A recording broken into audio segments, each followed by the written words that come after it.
Protocolo SIP y sus aplicaciones, presentado por Dani Augusto Gañán. Definición y conceptos. El protocolo SIP o protocolo de iniciación de sesión es un protocolo de señalización definido por la IETF, desarrollado por la IETF por su grupo de trabajo M-Music, con el fin de desarrollar un estándar, un protocolo estándar que permitiera el establecimiento, la modificación o la finalización de sesiones multimedia, sesiones en las cuales se pudiera comunicar diferentes tipos de datos como texto, voz, video, combinaciones de estos tipos de datos. Este protocolo utiliza ya conceptos de otros protocolos o servicios que han sido desarrollados previamente, como el HTTP, que es el protocolo para páginas web, protocolo SMTP para el correo electrónico, o el DNS, que es el servidor de protocolo para servicios de nombres de dominio. Eh, la operación de este protocolo es cliente-servidor, es decir, unas entidades o agentes de usuario que comunican peticiones a un servidor a través de mensajes de petición y respuesta. Una vez se establece la comunicación entre dos entidades, eh, ya queda disponible la comunicación para transmitir el tipo de datos que se quiso comunicar en el establecimiento de la comunicación. El protocolo sí hay que saber de que no es hecho, no es desarrollado para controlar el medio, es el control sobre el medio, sino solamente control sobre la llamada. La sintaxis del HTTP, de los mensajes o del protocolo como tal, es muy similar al HTTP y al SMTP.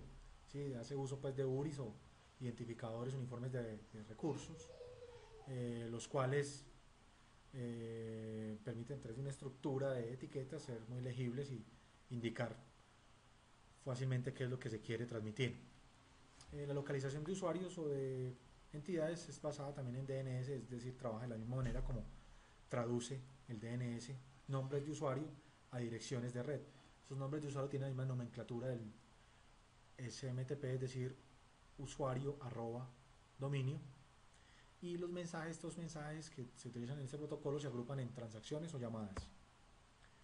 ¿Cuáles son las funciones principales y características de este protocolo? Entonces, localizar otros usuarios, es decir, cuando una entidad usuaria quiere comunicarse con otra, pues el protocolo le permite ubicarla, le permite ubicar servidores que, como vamos a ver enseguida, son entidades que van a permitir establecer la comunicación entre dos entidades, establecer esa sesión de datos, modificar una sesión existente, comunicar capacidades y características de los agentes de usuario que están comunicando, averiguarse entre ellos ese estado, esas capacidades, esa disponibilidad que tienen los usuarios, eh, y el intercambio de información de señalización en una llamada. ¿Cuáles son las entidades que intervienen en este protocolo? Entonces, están los clientes y los servidores. Todos los clientes son dispositivos finales o entidades de usuario que se quieren comunicar. A veces los usuarios actúan como servidores, es cuando un cliente o un agente usuario quiere comunicarse con otro agente usuario, entonces uno actúa como cliente, el otro actúa como servidor. Y están los servidores, que son ya entidades que facilitan la comunicación, el establecimiento de la comunicación entre dos entidades. Entonces vamos a ver cuáles son los servidores o los tres tipos de servidores que utilizan este protocolo. Entonces está el servidor proxy, que es quien recibe solicitudes de una entidad usuario y la encamina hacia el destino, después de pues, haber realizado diferentes modificaciones o haber hecho otras solicitudes.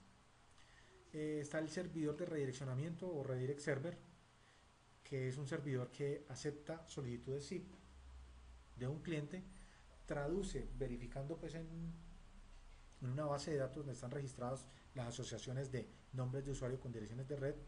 Entonces le traduce a ese cliente que hizo la petición la dirección de red de ese usuario final. El otro tipo de servidor es el servidor register. Entonces, ¿qué pasa? Aquí en este protocolo se permite la función de registro de usuarios. Cuando un usuario entra a la red, solicita un register a un servidor donde dice, aquí estoy yo con mi nombre de usuario y mi respectiva dirección de red. Y tenemos finalmente entonces los clientes que, como hablábamos ahorita, se les llama agentes de usuario o UA, también recibe el nombre de UA, hace referencia aquí en el documento. Se trata de una aplicación sobre un equipo de usuario que emite y recibe solicitudes SIP. Pues, aplicación puede estar sobre un PC, sobre un teléfono IP o sobre una estación móvil UMTS normalmente. ¿Cuál es el esquema a nivel general de, entonces, de estas entidades? Entonces tenemos agentes de usuario SIP que quieren comunicarse en una red IP, a través de entonces de los tipos de servidores que veíamos anteriormente, validados en una base de datos donde van a estar registradas esas diferentes asociaciones. También vemos la posibilidad de comunicarse a través de un gateway SIP con una red telefónica pública, con un dispositivo analógico. ¿Cuál es el formato de los mensajes que se intercambian en ese protocolo? Entonces son peticiones y respuestas, como decíamos ahora. Las peticiones y las respuestas tienen la misma estructura, una línea de petición o una línea de respuesta con una serie de encabezados y un cuerpo. El cuerpo de los mensajes es opcional, se utiliza más que todo para describir las sesiones que se quieren establecer, es decir, datos como direcciones IP, códecs, puertos que se están utilizando en el establecimiento de la sesión. Entonces vamos a ver los métodos o tipos de mensajes del protocolo. Entonces está el request, que es un tipo de mensaje o método que es enviado de un cliente a un server. Vamos a ver entonces los métodos utilizados en los requests. Entonces está el método invite, por ejemplo, que es usado con el fin de establecer una sesión entre agentes de usuario, ¿sí? Cuando un agente de usuario emitió un SIP invite, ¿sí?, entonces recibe una respuesta final a la invitación y después confirma una recepción de esa respuesta por medio de un acknowledge, ¿sí? Ya lo vamos a ver más gráficamente. El método byte permite la liberación de una sesión anteriormente establecida. El método register es usado por un agente de usuario con el fin de indicar al register la correspondencia entre la dirección SIP y la dirección de contacto. Está el método cancel, que es utilizado para pedir el abandono de la llamada, pero no tiene ningún efecto sobre la llamada ya aceptada. Y el método options, que es utilizado para interrogar las capacidades y el estado de un agente de usuario o de un server. Tenemos también los respectivos tipos de respuesta que están codificados, son números de 3 cifras. Entonces aquí tenemos varios ejemplos. Tenemos el 180, que indica que la entidad destino pues está esperando a responder la llamada. 181 indica que la llamada está siendo direccionada. 200, que indica que la llamada se recibió. Vamos a ver el contenido de un ejemplo de un mensaje request. Entonces tenemos una primera línea invite que indica hacia dónde se quiere comunicar y la versión del protocolo. Entonces en esta misma línea pues está, pues, como decíamos, el nombre del método, el destino y la versión del SIP. Tenemos otras etiquetas que indican, por ejemplo, la vía, la dirección del proxy server y su respectivo puerto, proxy server que está configurado para ese agente de usuario. El from, que indica quién hace la solicitud, la etiqueta to, que nos dice cuál es el destino de la solicitud. Tenemos el call ID, que es un identificador único global para la llamada y que es generado en el cliente. Y tenemos un número de secuencia de comando generado por el cliente y que es incrementado cada vez que se realiza una solicitud. También tenemos un subject, que es un asunto de la llamada, un contact, que es normalmente el mismo nombre de usuario origen. Tenemos un content type o tipo de contenido de la información que está transmitiendo y una longitud de ese contenido. Entonces aquí está más resumida, más seguida, un ejemplo de un request y un ejemplo de un mensaje response. El mensaje response pues también tiene la misma estructura, empezando pues con la confirmación o rechazo de la llamada. Proceso de establecimiento de una sesión. Entonces aquí vemos gráficamente un proceso, un agente de usuario que quiere comunicar con un usuario final, le envía a través del método invite una solicitud, ¿sí? El agente de usuario la recibe, en este caso este sería el agente de usuario server porque es quien está recibiendo las peticiones. Él le devuelve una respuesta a 200, que quiere decir ok, y el agente de usuario cliente le confirma con un acknowledge. Apenas se devuelve ese acknowledge, ya la comunicación queda establecida y queda lista la comunicación para transmitir datos. Cualquiera de los dos agentes de usuario que están comunicando, las entidades que están participando de la comunicación, puede enviar un mensaje de byte para terminar la comunicación y recibir su respectiva respuesta de confirmación. Está también un proceso de redirección de una llamada. Entonces en la redirección de una llamada pues participa un redirect server,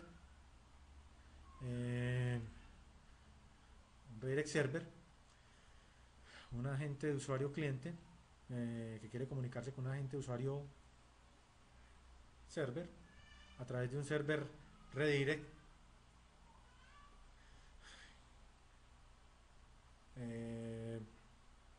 Entonces, ¿qué pasa aquí? ¿Qué sucedió acá? El agente de usuario final entró a la red y solicitó una register a un server redirect y le devolvió un 200 indicándole confirmación. Entonces, cuando este quiere comunicar con este, lo hace a través de este redirect le devuelve la dirección de este usuario final y el usuario cliente le confirma el redirect, el acknowledge de esa comunicación. Inmediatamente después, el agente de usuario origen trata de comunicarse directamente con ese destino, enviándole una invite, el destino le responde, en este caso le responde un 180 diciéndole que está esperando confirmarle la recepción, con 200 le confirma la recepción y inmediatamente el cliente le confirma el acknowledge de que recibió también la respuesta.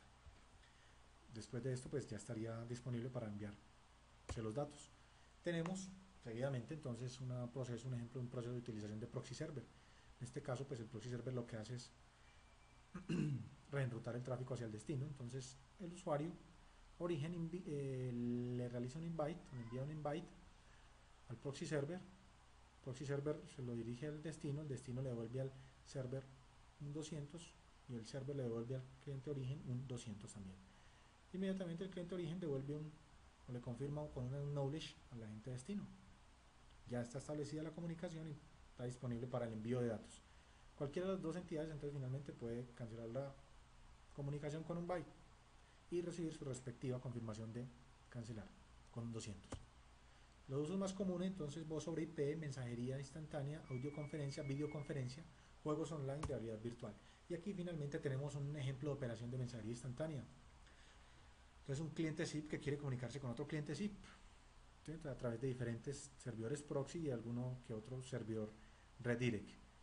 Entonces, ¿cómo es la comunicación? Entonces los mensajes están numerados, hay un primer mensaje que se envía a un servidor proxy SIP, ese servidor proxy SIP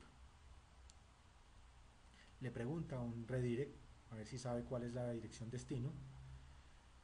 ¿Qué hace el redirect? Pues no lo sabe, pero sí sabe que hay un servidor que de pronto la puede saber, un servidor que maneja una base de datos. Entonces 3, 4, ese proxy entonces se comunica ya es con ese servidor proxy. Ese servidor proxy entonces busca en su base de datos y encuentra que hay otro servidor proxy que lo puede comunicar directamente con el destino. Entonces 5, 6, 7, mensaje 8, va directamente al destino. Entonces el destino le devuelve un mensaje de confirmación al proxy, el mensaje entonces se regresa hasta el cliente inicial 10, 11, 12 y finalmente entonces el cliente final, ya sabiendo la dirección destino, se comunica directamente con ese cliente final. Eso es el modo de operación a nivel general del protocolo SIP.